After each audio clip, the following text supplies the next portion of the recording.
Philip Bateman here with Alain Allard, one of the co-directors of Moves into Consciousness, and we're here at the Bardas Hotel on the Corfu Island in Greece, and we're at the end of an 8-day workshop, and we're going to talk about Alain's work and his philosophy, and generally a whole bunch of other stuff, and see what comes out of it.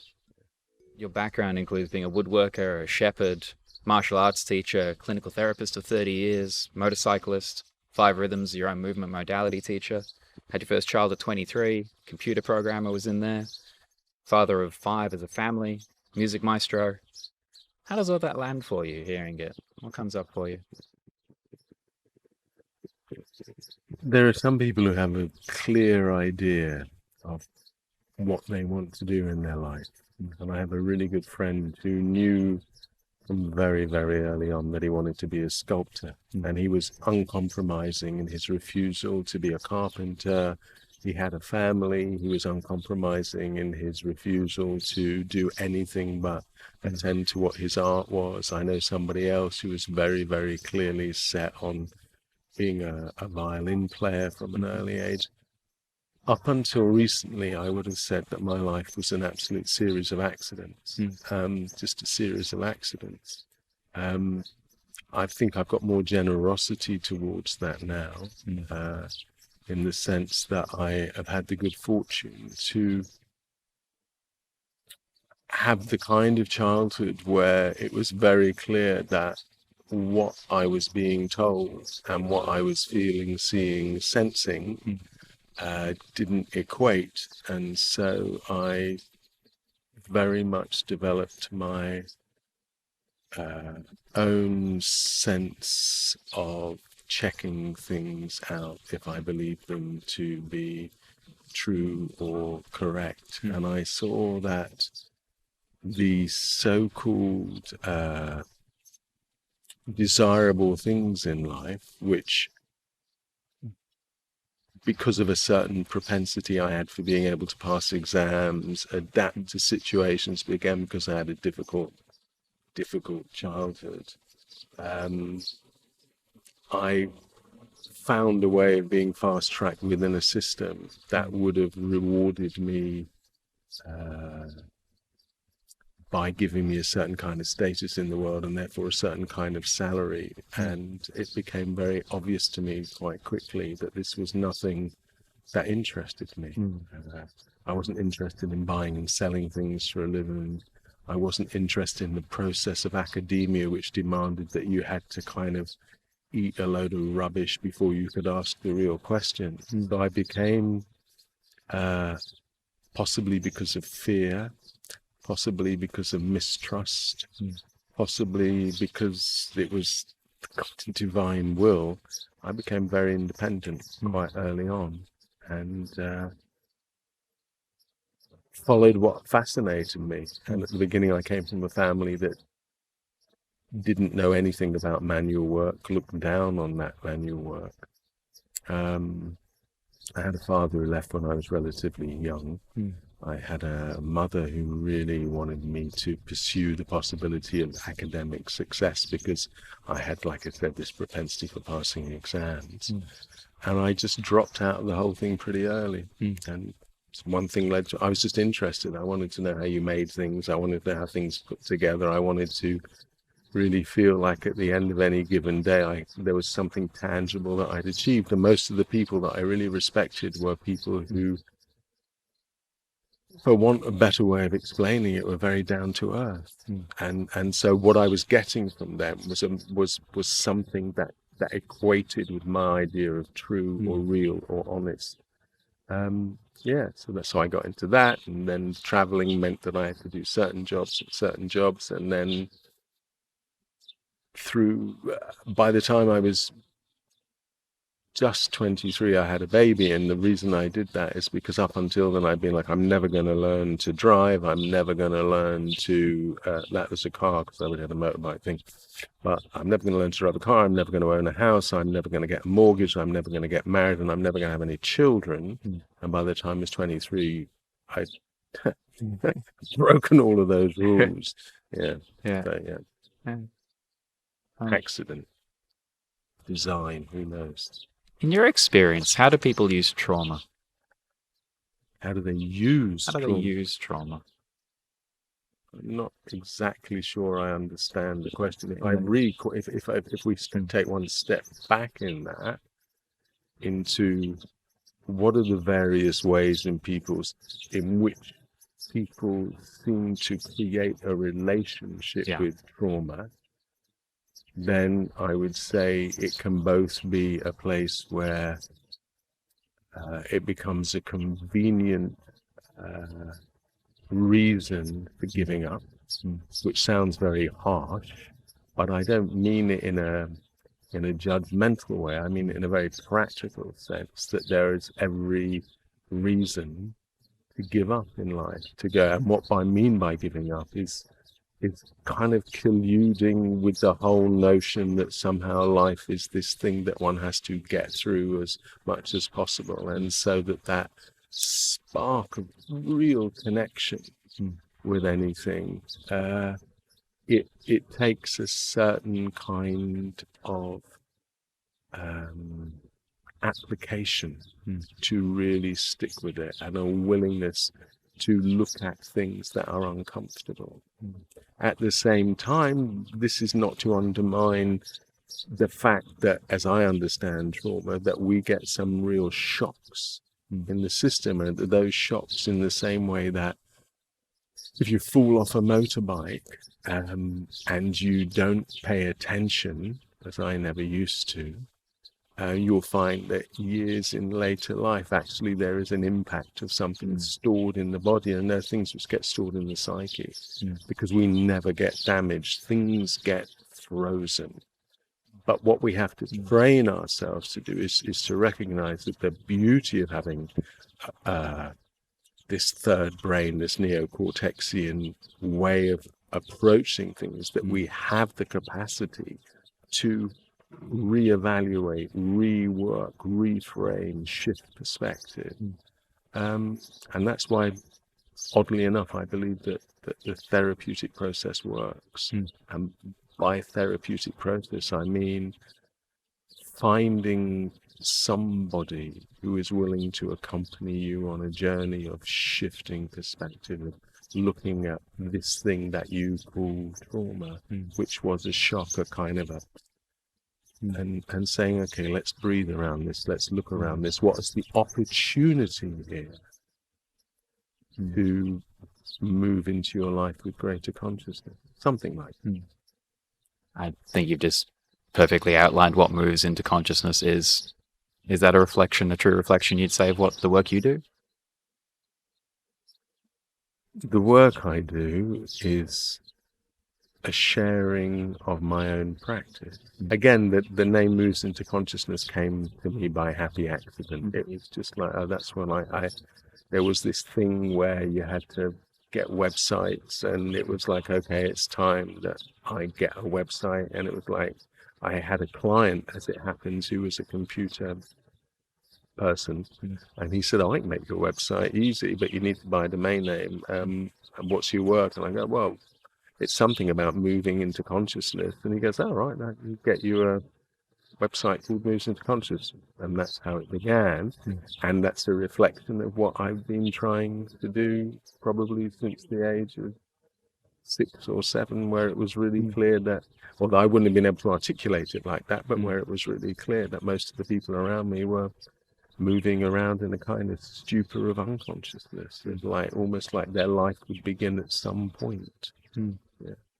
And so that's what I try to share with the work, is to create the conditions to get a little bit free of the emotional stories that keep us trapped, to be able to step back from them and see them a bit more consciously for what they are, with all the protection that they offer, with all the kind of stuckness of the strategies that have been useful at some point, but are no longer fit for purpose as we mature. And I've been trying to, I've had the grace to keep moving towards greater consciousness. Yeah. Have there any standout teachers for you in your time? Everybody and nothing? Any core people you followed? My personal teachers, as it were, the people who saved me, Ian Gordon Brown and Barbara Summers. I met them. I went to do an introductory course with them when I was quite in my builder days. And I had hit a place in my life where I recognized I had a major chip on my shoulder, that I was just kind of angry about most things, and that I was very used to working in people's house, and because I did manual labor, very used to people assuming I was an idiot. I was feeling more and more pissed off about that. And somehow there seems, when I talk about things being frozen, there seems to be a natural trajectory to the journey of the psyche through a lifetime. And it was clear that, okay, I went to Oxford when I was 16, 17, and it was like I left after my first year because it was really clear this whole formal education thing wasn't going to work for me, because the structures around it were part of a system that was too difficult for me. It wasn't really, I was thinking it was going to be like the glass bead game. I thought I was going to meet a lot of people who were really, really interested in this fantastic capacity that the mind has to look at the world, like this extraordinary patterning of things and notice patterns. And it wasn't like that. So, but when I say the psyche seems to have a natural trajectory, it was like, oh, well, later, and then something took me to the Open University, and at that Open University, yet again, I did a first year, and I got a distinction in what I did, and therefore it was again to me like, these people, it's too easy to get this. I need to be kind of challenged by people who can recognize that it's not enough to just learn and regurgitate stuff. I went to this weekend, and Ian, a very, very beautiful man, and Barbara, who was the first female Jungian analyst in Britain, they, at the end of this weekend, they said, oh, we'd like you to train with us. And I'm like, I'm just a builder. And they said, well, yeah, we need people like you. So they stand out for me as teachers. Gabrielle stands out for me as a teacher in the sense that when I met her, again, it was somebody kind of tried to sell me a book. I was like, I'm not into gurus. They said, well, I think I need to give you this book. Then she was in London. I went to work with her, and I burst into tears around her, and I hadn't cried for a very, very, very long time, not in my adult life. And it was really clear that what this woman was saying was, you don't have to fit into anybody else's shape. You don't have to wear anybody else's costume. And it's ironic in terms of my own journey with the rhythms not as a practice and as a business now, that it got to the place where it seems to be saying the opposite, that you have to fit into a particular shape and you have to take a particular form. And so it was time for me to leave. But I have a great deal of good fortune, I think, in having worked with her in the early days. And I really feel that she is somebody who pointed at a door for me and said, be yourself, just be yourself. And she didn't take bullshit lightly. She was just like, cut that. And now I have a personal teacher who, for the first time ever, I would consider to be a guru, which means dark and light. And I'm very, very, very blessed. But on a bigger scale, it's like there's been loads of elders, ancients, who have really inspired me, whether that's the Buddha himself, whether that, I had a really weird thing where one day I saw a photo of somebody who was the teacher of Chogyam Trungpa Rinpoche, Dilgo Khyentse Rinpoche, and I never met this man, but there was something, it's like I know him, so he now lives on my computer, laptop.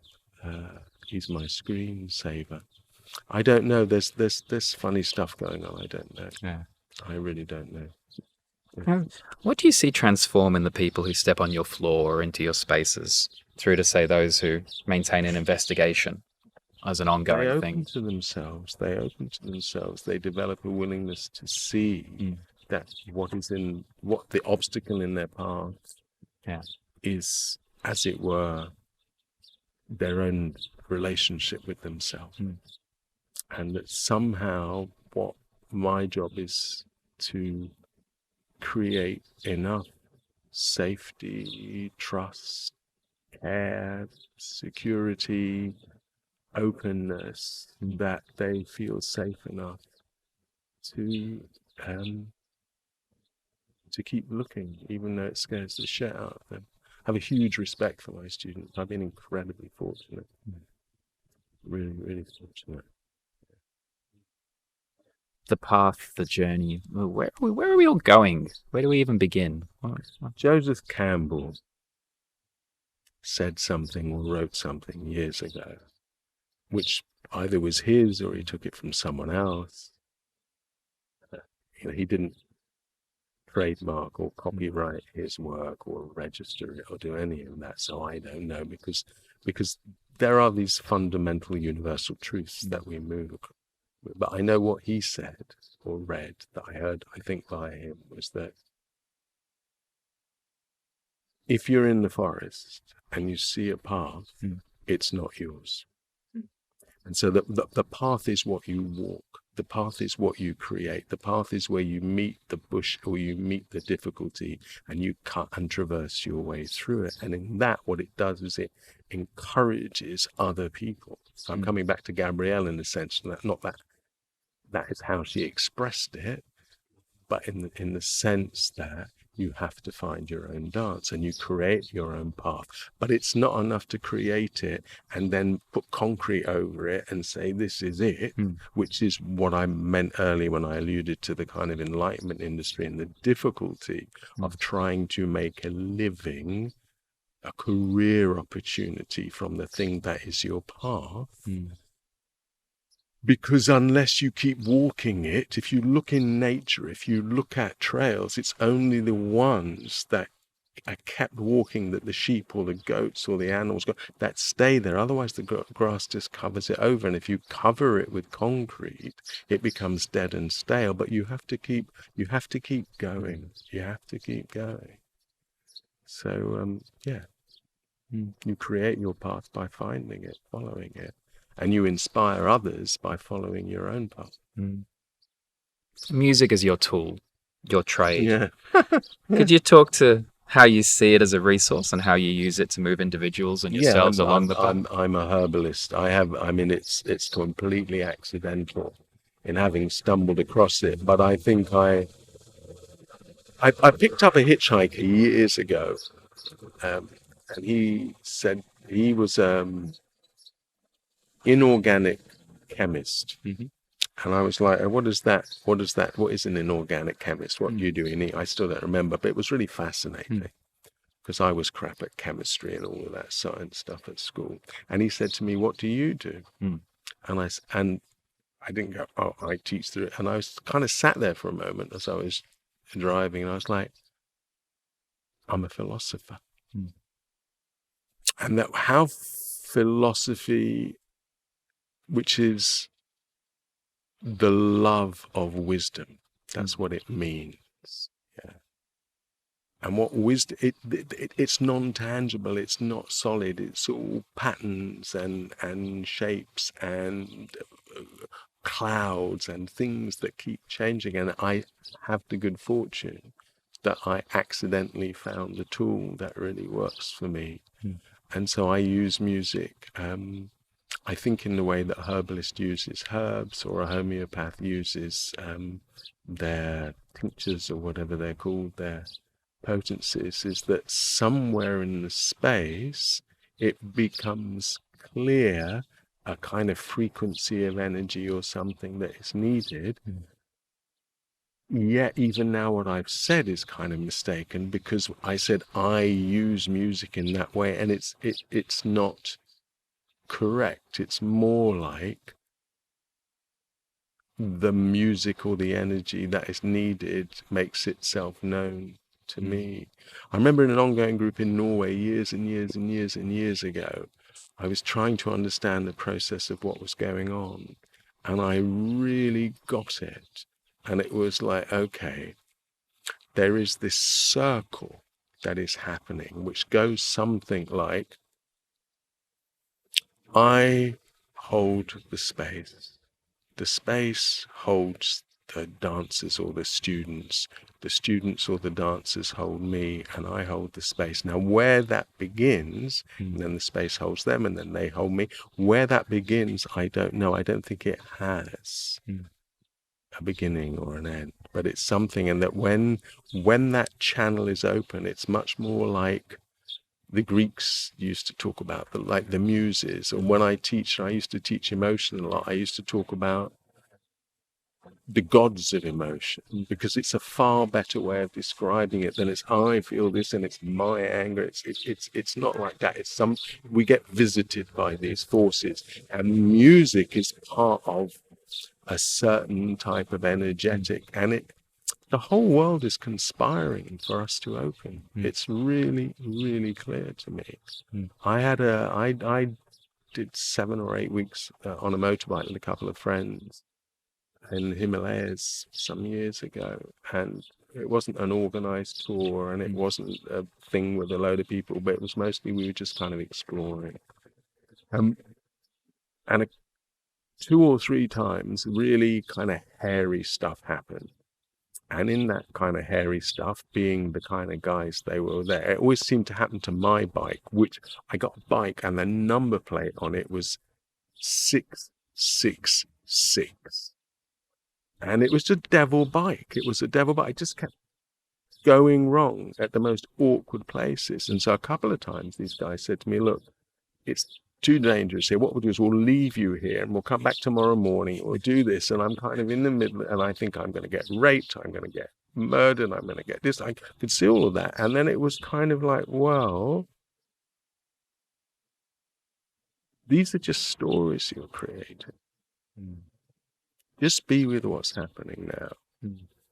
And 3 times in different circumstances when the bike wouldn't work and all logic defied the bike working, some kind of miracle occurred. And I think it's because something in me did not get in the way of the natural order of things, and life is basically benign.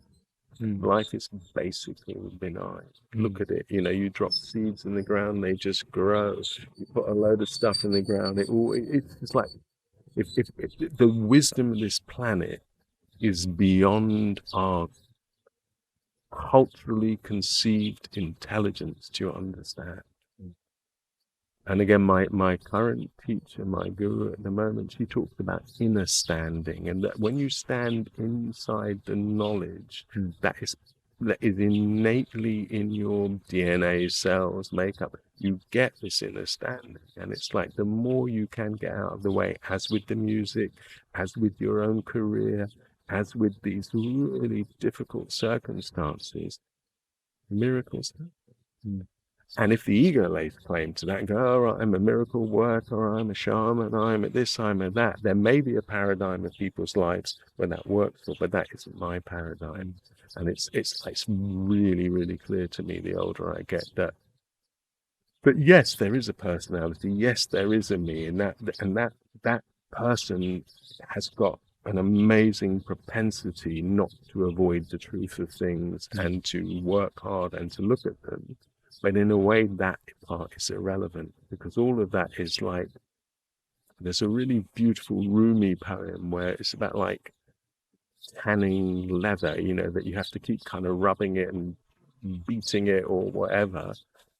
We do that kind of work around our personality, but in the end, the natural grace of our own being will come through. Don't know how we got there, but yeah, I think it might be an answer.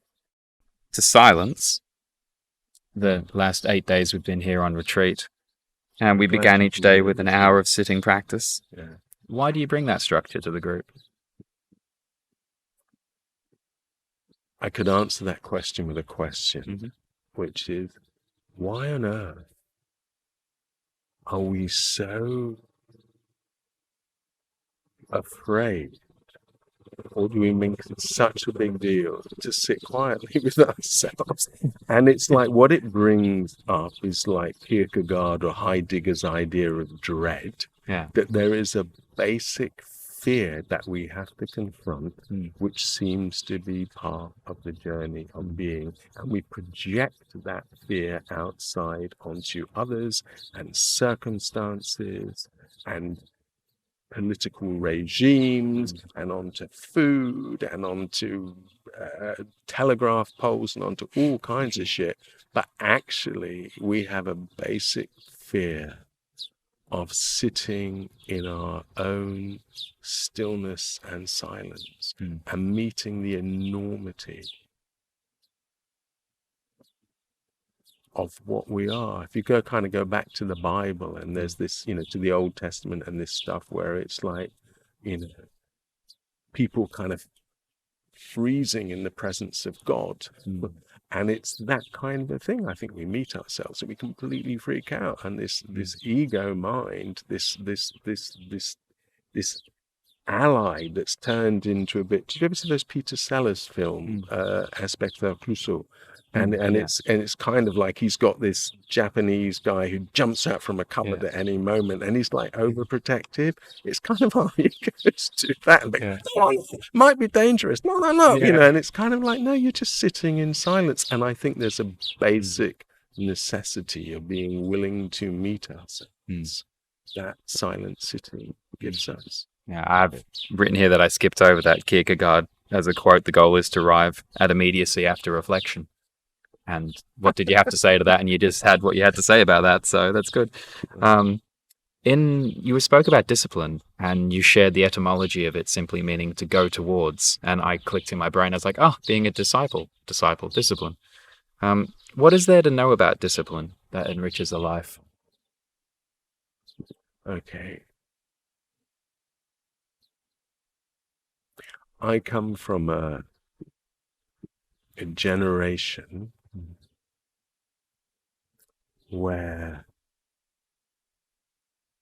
the distinction between the kind of masculine journey and the feminine journey was quite strong. And I think that as I followed a kind of path within the woodwork that I studied, the cabinet making that I studied, the joinery that I studied, there was a certain disciplined approach that needed to be learned. And I'm learning from the coming generations that very yang way of approaching discipline is a kind of gross form of how to lead oneself towards a desired goal or outcome. And as I'm seeing it with a more non-binary frame, or with a more androgynous frame, or with a more balanced, the yin and the yang, the so-called masculine and the feminine, the right brain and the left brain way, I'm seeing that ultimately what we are leading ourselves towards is love, because love is the fifth element. Love is the element that binds everything together, that in the old days they used to call ether, this massive darkness.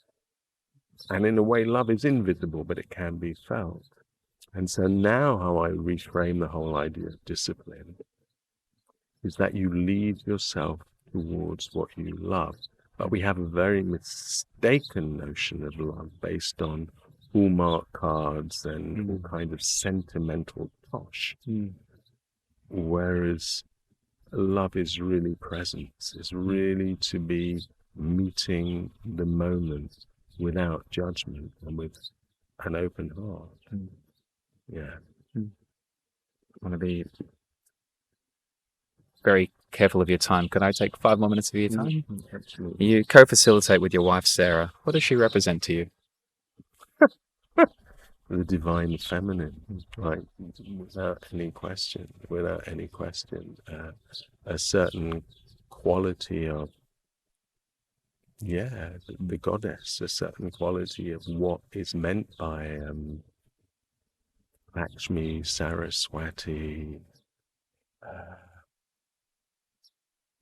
Kali. There is some resonance, some attunement that she has with the transpersonal world, and she represents the other. The other in a way. We have the good fortune that it just so happens that we almost fit into stereotypical models from our generation of what a man is and what a woman is. But I think what we're very good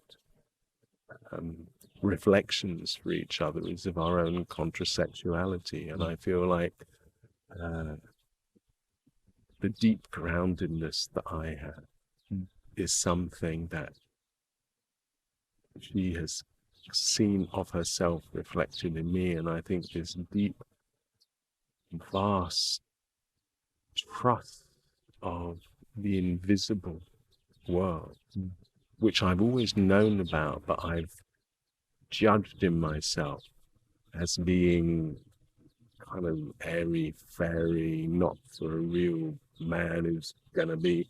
I just, from the moment I met her, I just knew it hasn't been an easy journey, but it's been a very real journey. That I feel that her capacity to stay true has both been shocking and enlightening for me. She's a gift.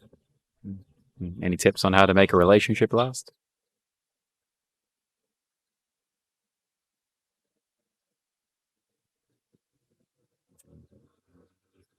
There has to be a glue that binds.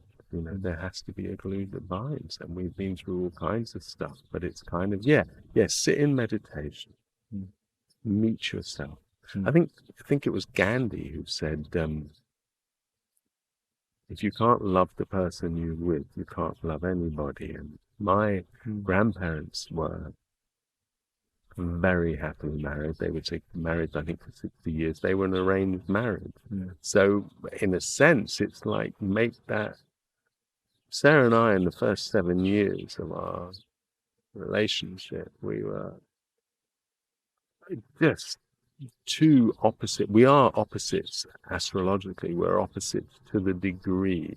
We are in opposition. We are in each other's face.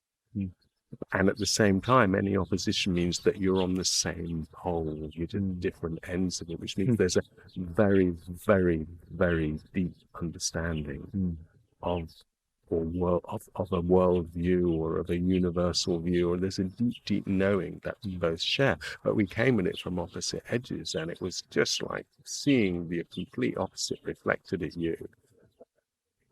Sarah seems like she's kind of little and I'm kind of big, but this woman is a warrior in the same way that I'm a warrior. She doesn't back down. I don't back down. So it was very uncomfortable, and they just came a place, and I think that's the big thing in a relationship. There came a place where it was like, okay, I'm in this for the long term, where I really had to make that decision to cut away the option of leaving and give each other space. It's the big clue to a relationship. Take space when you need it, give space. Take responsibility for your own shit. Two final questions. For people in society that are looked up to as successful in terms of material wealth, houses, cars, executive careers, those people who kind of have it all, why bother showing up to dance? Why bother showing up to do this kind of work? Well, don't. Yeah. I mean, it's kind of like, I want to straighten something out, because it's perfectly possible to have those things and be really wise. You know, some people have the good fortune to have that particular journey. Again, my current teacher, she was sharing a story of how she was getting a really bit pissed off with certain spiritual teachers who have vast fortunes.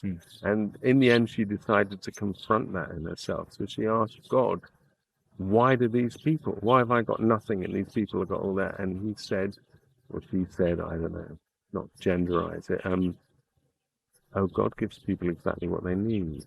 And it's like, you know, maybe that's such a, it's not up to me. My job is to work with who shows up. Yeah. And to go back to Ian Gordon Brown, my psychotherapy teacher, it was really clear that there's a certain kind of magnetism, force of attract. The right people will show up. Yeah. And where I've had the good fortune, because I'm so capable of surviving, you know, whether it's washing up, cleaning toilets, making things, building houses, repairing things, it's like I'm blessed that I never made this practice a career opportunity for myself. So it's never been an issue whether people showed up or not. And over the last 10 years, I've really opened to the fact that it was okay that I received money for this, because I'm sharing my studentship and people are paying me to enable me to show up and keep sharing them, because with 5 children and blah, blah. But where Sarah and I are definitely working towards is our children, you know, now adults, and it's working towards a place where I would really, really, both of us would really like to work by donation. That's how I would like. But again, it was like the very first thing that kind of turned me on to stepping away from the cynic in me was working with an astrologer. And I said, like, what's the big deal about money? Why, you know, I don't have any problem spending it, but why is it so difficult to earn? She said, oh, money's a symbol of self-worth. And I don't want to go all new agey on that, but I just know for me it had a huge meaning. And I also know that even though I do have a quota of people I work with for very, very cheap, and we've never turned anyone away from a workshop because they couldn't afford it. We always work with that. I do think that the way our culture and society is that if you don't pay something, you just don't value it. It's a really strange thing, and I don't know whether that's good or bad, but I notice it, that there has to be a certain cost. And if you go back to these kind of archetypal stories and many, many myths, it's like there has to be some kind of sacrifice. And to sacrifice means to make sacred, and it's something, because money is such a symbol of self-worth, or of worth, that it becomes some kind of sacrifice. And I know that place. I know that place. I know it in myself. I know where it's like, because I grew up with little money, I was very, very afraid of money. And again, Sarah's been a huge teacher for me on that. Kind of like, don't get attached to this stuff. Something like that. So these people, I don't know if it's the right path for them, they'll come to dance. You know, for me, the reason that dance is very, very useful is because there is not a single cell of us that is not intelligent. This thing that we call mind is every single part of us, every single cell of us is replete with the wisdom of the universe. And that, whereas in the early days of psychology, psychotherapy, where Freud came up with this idea of the unconscious and all the various forms of consciousness as being something out there, it's really clear that the unconsciousness is held in the body, in this stuff, you know, to get back to what you talk about as trauma. It's like where it is too difficult for us to meet consciousness, because there's only one universal mind, and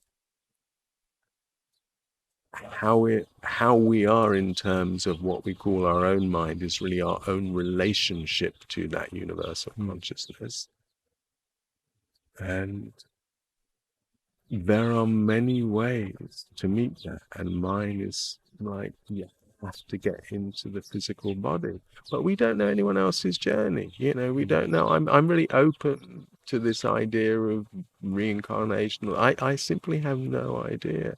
And it may be that we're all on parallel journeys. It may be there's only one of us here. It may be that I'm an old man cackling in a room all by myself, imagining the whole thing. I have no idea. I have no interest in it.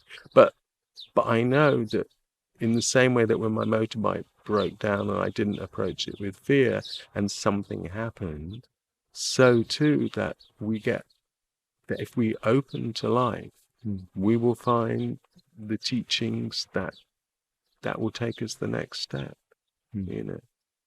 Sounds very biblical, and I can feel the slight judge in myself, but there are these simple aphorisms, and a simple aphorism is God provides. Thank you so much for your time.